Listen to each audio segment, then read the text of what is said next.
We're live now. Okay, welcome everybody. I'm so glad to be here now today with Ingrid Lil.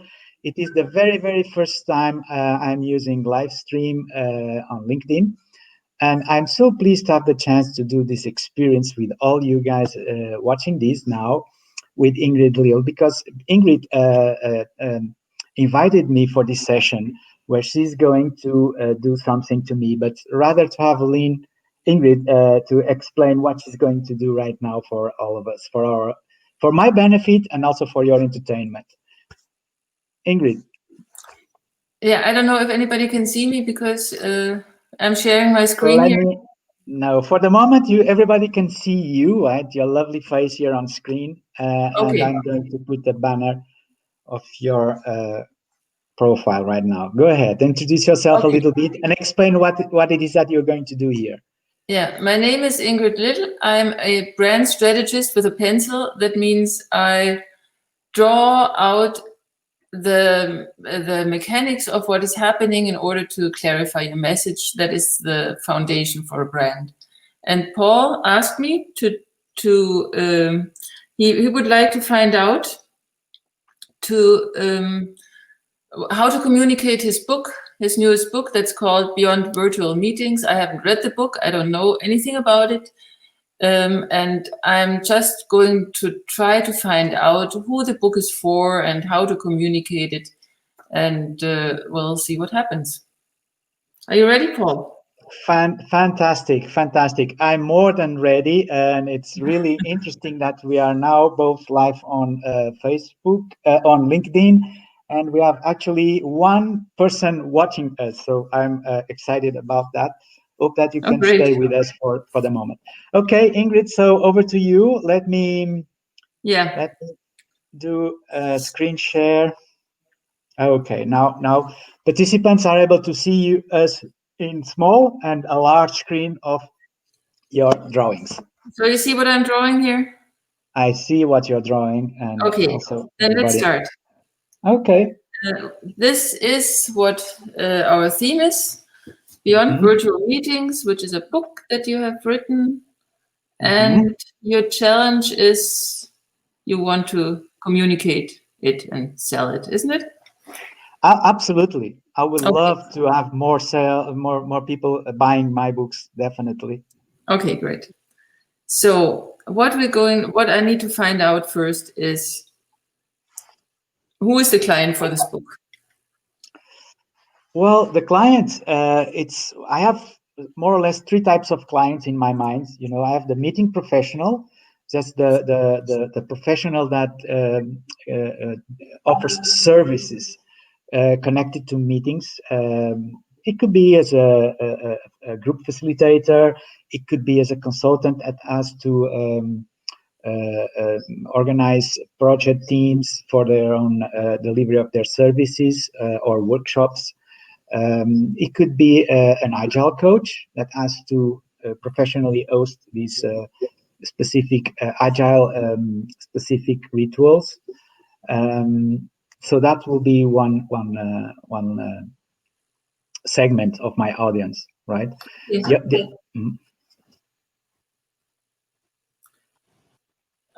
So we're talking about him now. Sorry?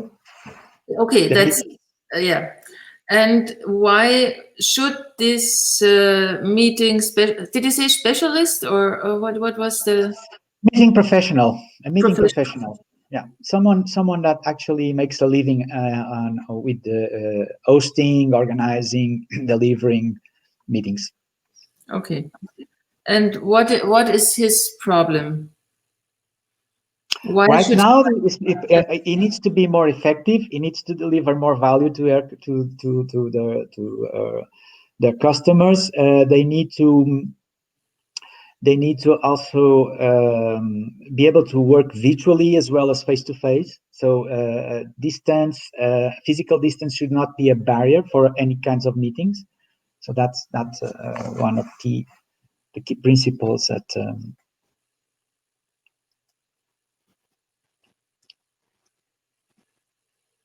Okay, his clients need to need to meet virtually. He has But to be like a superhero. He can overcome the barriers of distance, geographical distance, and different times. So he has to be able to deliver the services as a meeting professional, regardless of distance and time okay, barriers. so he has to,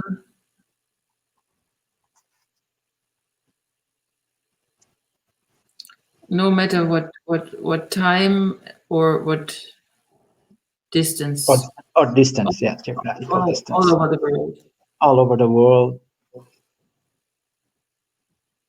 as well as in face-to-face boardrooms, workshop rooms. But what is the, so this is a room here. Uh-huh. Nice. What is the problem now? Because if he just is a professional who is delivering meetings to his clients, he doesn't really need you, does he? And if or your book. Oh, So he will need my book. He will need my book in order to learn how to be more effective. so How what, to yeah, but more effective, you say. But what is not working right now in his life, in his what professional? is not working in his life is because when you are faced with the fact that you have to work with virtually with remote teams, you definitely need to have digital tools for collaboration that you could probably ignore or not have as such as a big priority in the past, right? Because in the past you will invite your customers to, hey, come to my wonderful physical meeting room, and then obviously in this meeting room I can use flip charts, I can use uh, what I call analog tools for workshop delivery that are not necessarily digital, right? And now that you are confronted with the fact that you have to engage people virtually in remote meetings, and you have to design online workshops, then definitely you need to be proficient in the latest digital tools for virtual collaboration. Yeah. So what is his problem? You're now telling me what he needs to do, but I want to know what he does not have. He does Well, not have a flipboard. He cannot work without a flipboard. Is that it? exactly. He needs to have a conceptual understanding of how to incorporate digital tools in his practice as a meeting host, as a meeting designer. How can you use these digital tools for your customer benefit, right? For your customer benefit, what can your customer benefit out of these new digital tools for a virtual And collaboration? his customers don't they don't like to meet virtually, or what? And not in the least. I mean, most of the customers dislike virtual meetings, for especially because they were used to have very rich human experience, meaningful experience when they were actually benefiting from face-to-face workshops. A face-to-face facilitated workshop is always a wonderful experience because people can actually experience mutual presence. We have lots of emotional bonding being generated by the fact that we are all present in the same physical space, right? Now, Okay, once you lose these, you lose a lot of the value that you delivered as a workshop designer or as a workshop facilitator. okay. So his clients hate virtual meetings, and he probably also, or what? And it probably also, yeah, definitely. Okay, me too. So this is the problem. Both have to do something that they don't like doing. Yeah. And so what now? What happens if he doesn't solve the problem? So now I draw some dark clouds here, Mm-hmm. because this is not really good that both are doing have to do something that they don't like doing, and that is not as effective. So what is happening if he doesn't solve the problem? Well, if it does not solve the problem, that's the problem. That's the big problem, because now we are not going to be able to demonstrate to the world that there could be life and good life with virtual collaboration, right? And virtual meetings. Definitely, we need to succeed. Yes. The world requires us to succeed, right? Because obviously, if we are capable of delivering successful virtual workshops, if we are capable of designing engaging virtual meetings, what will happen, Ingrid, is that then people don't need to travel that much. You know, I could actually contributes to a massive behavioral change all over the planet, so that we don't actually need to travel in order to meet for professional reasons. I would say let's travel for leisure, for fun, Yes. for being with our families, but not for work. No more What travel, no you more business talking travel. about? I don't want to ruin airline companies, not in the least, because I think that still there will be space for some sort of professional meetings where people will have to gather face to face. Definitely. I mean, I don't see that a total extinction of business face to face business meetings is not possible, right? But if we could contribute with 70% of the business problems solved with virtual meetings, that will be a major impact in the planet. Mm.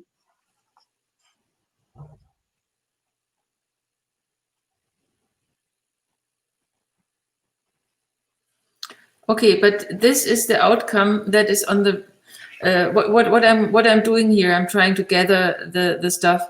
On the left side, we have the problem, and on the right side of the canvas here of the image is the vision. That is what he's dreaming about.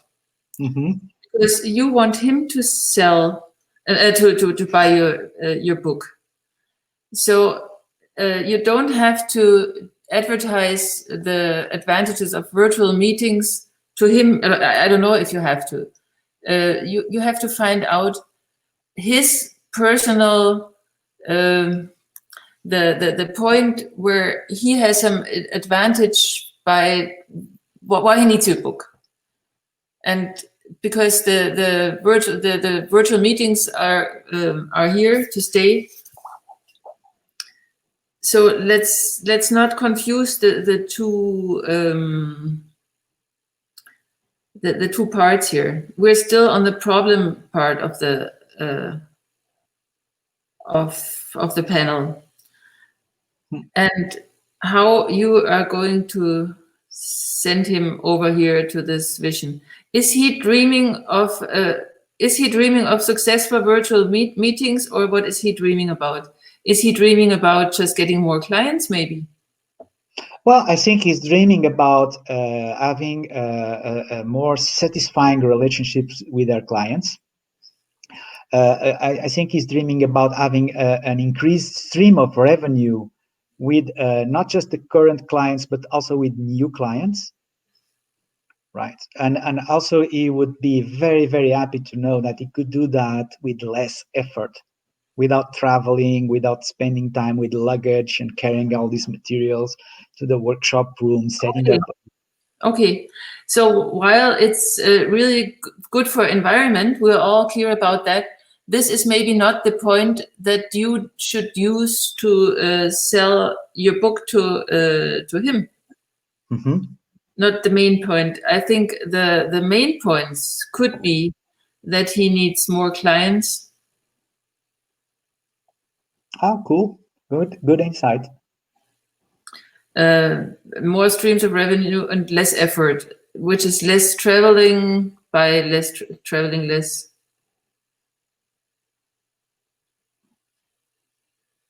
Which, on the other hand, is good for environment. So, but exactly. This is not his main not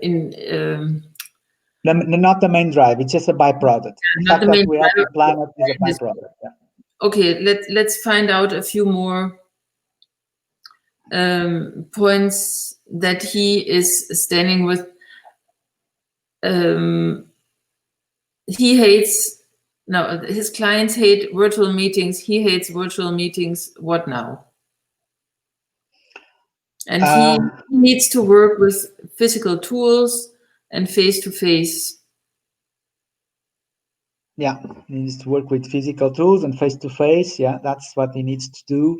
And he needs to also become more, I think, more valuable also to his customers, because now the times will require different kinds of strategies, different kinds of way of solving problems. Organizations need to become more collaborative, so we need to be able to have the full power of a dispersed workforce at the service of the organizational goals, and that's what we can offer. Is this a problem that your client is sitting with? Sorry? Is this a problem that what's his name that he is sitting with about organizational whatever you said there, or is his what is his problem? That the meeting professional has to deliver more valuable meetings to their customers, regardless of the circumstances. He's not delivering valuable meetings right now. Obviously not. It's such a challenge to change, because whenever you have this wonderful workshop, you have these offsite retreats where people go and be together for 2 hours. The physical presence isn't by itself a technology, right? Physical presence is a technology with many benefits. Now, if you can no longer use physical presence as a social technology, what can you use? Okay,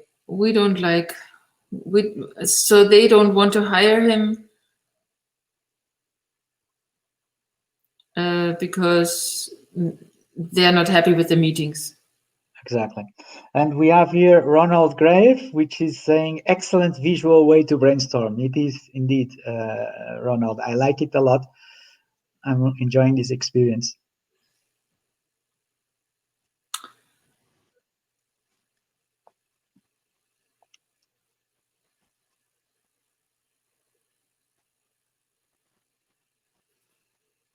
And then his revenue is drying up. So what does and maybe also his identity as a professional is not really working well.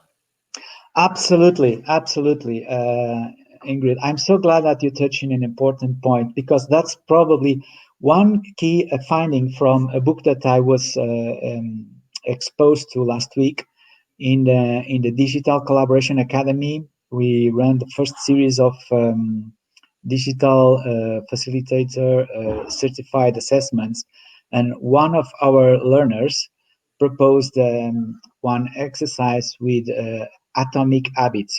That's a bestseller book. And the fact that you need to change your habits, you have to change your identity. And that's absolutely right, Ingrid. You touch here on a very important point. For a facilitator, a meeting professional that it's dedicated all his life to physical face-to-face meetings and workshops, right? Mm-hmm. It definitely implies a change in identity in order to become a digital facilitator. Definitely. I subscribe to that, because in the past, really, I always use digital tools for my own facilitation, and whenever I have a physical meeting, I was actually using digital tools in combination, of course, with other analog tools.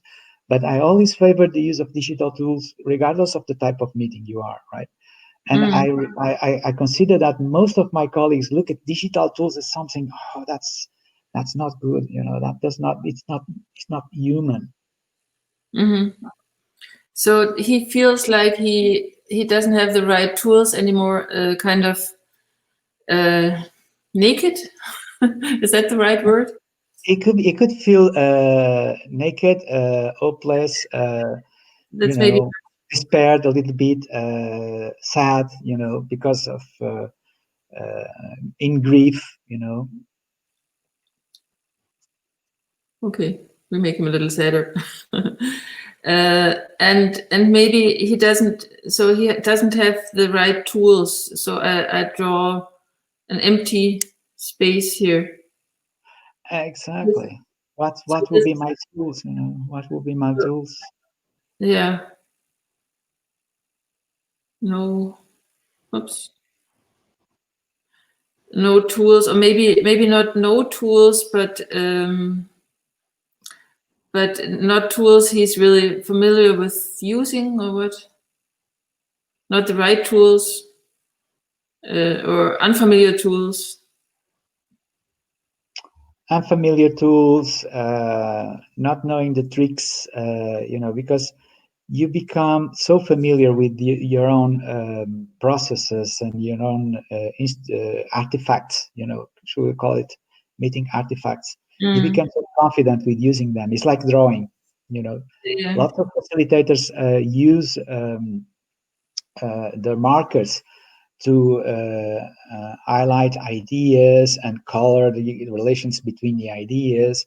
And precisely, Ingrid, it's lovely to see how this digital tool that you're using can also be a good replacement tool for having this human dimension on digital on virtual meetings. Can you also use colors? If I can use colors? Yes. Yes. Because I think that the use of colors is also something that would make even more interesting. This. Yeah, but I'm using colors, but that's kind of the second step. Or I use colors if it's, for example, here.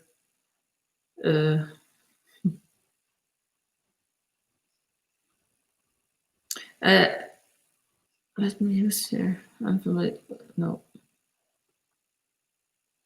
Oh, I have another meeting starting in 10 minutes, Ingrid. I think that we have to. Is it okay? Yeah. I mean, this is only a taster.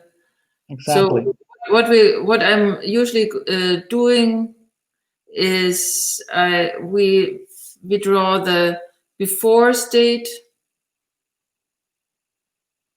and I think a key thing here is that he doesn't feel professional anymore and has to adapt a new identity and learn the new tools and new mindset. And then later on the right side, what he's dreaming of, what you have to promise him, or what your book is promising him is more clients, more streams of revenue with less effort. And I guess, without knowing your book, there's probably a toolbox what to do with virtual meetings. Absolutely. There is a toolbox. It is really a toolbox comprising 4 important digital platforms that can have a tremendous impact in this new identity that you are going to create about yourself. Yes. On the expanded possibilities of using the digital tools as part of your service delivery. I was thinking the other day on one of the assessment exercise of the Digital Collaboration Academy, which is my latest enterprise, created with my dear colleague, esteemed colleague Peter Sier, and it's a Singapore-based company, Digital Collaboration Academy, and we are telling our learners that the way you deliver your facilitation and the digital tools must be one. The two must be one. You should not consider digital tool as something that I'm going to use for a purpose. No, it must be part of yourself. And this, it's important, this transformation on a new identity as a 21st century professional, meeting professional. Mm-hmm. So this is, in a nutshell, what I'm doing in a brand storyboarding session. It's so great, Ingrid. I'm so thankful because you made me think about so many different things that I was never thought about in the before. So I would strongly recommend Ingrid Lille as a resource for you if you need to have a new angle on your business. Definitely call Ingrid, and you will have a powerful. I would say, what are you, Ingrid? A coach, a consultant, a mixed Brand of both? with a pencil. A brand storyboarding, right? With a pencil. The drawing is just a tool. It's not about making art. It's about finding the message and finding what the main points of communication are that you need to concentrate on. And why is it so effective? Why is it effective? Because you need to be precise, otherwise I can't draw it.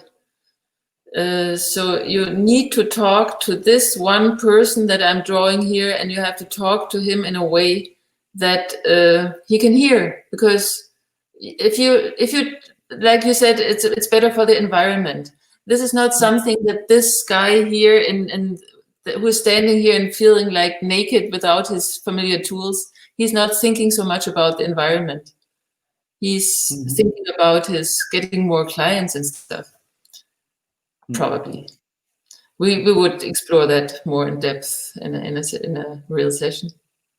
Oh, definitely. I would love that. And tell me something, Ingrid. Are you going to submit a workshop for the FAC Week, for Facilitation Week next in the end of this month? I can do that. I talked with a few facilitators about that we could do something similar like this, and it's not quite in place yet, but it would be fun. I enjoy doing it. Could be lots of fun. I think that you folks and the fact that you can use drawing on a digital canvas like this, it's perfect because we are at a distance and I feel so close to you. I feel like I was in the same room with you. Yeah. I actually prefer, I can't say I prefer it, but I like to draw digitally. And if I have people here in my studio and I'm doing that with, they're actually sitting also like a little further away from me. They look at a different, we're in the same room, but they also look at the screen. So it's the same setup, even if we're in the same room. I also like drawing on paper. Then I use scissors and stuff to move stuff around. But by now I'm so used to my digital tools that I actually prefer them for this kind of work.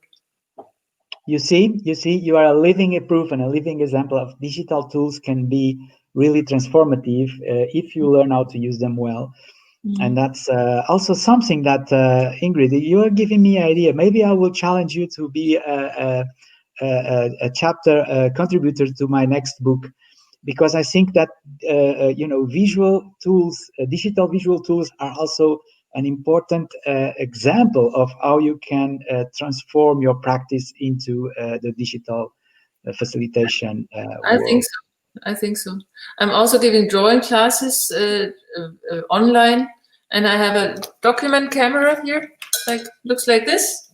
And so I can draw with pencil, and then it looks like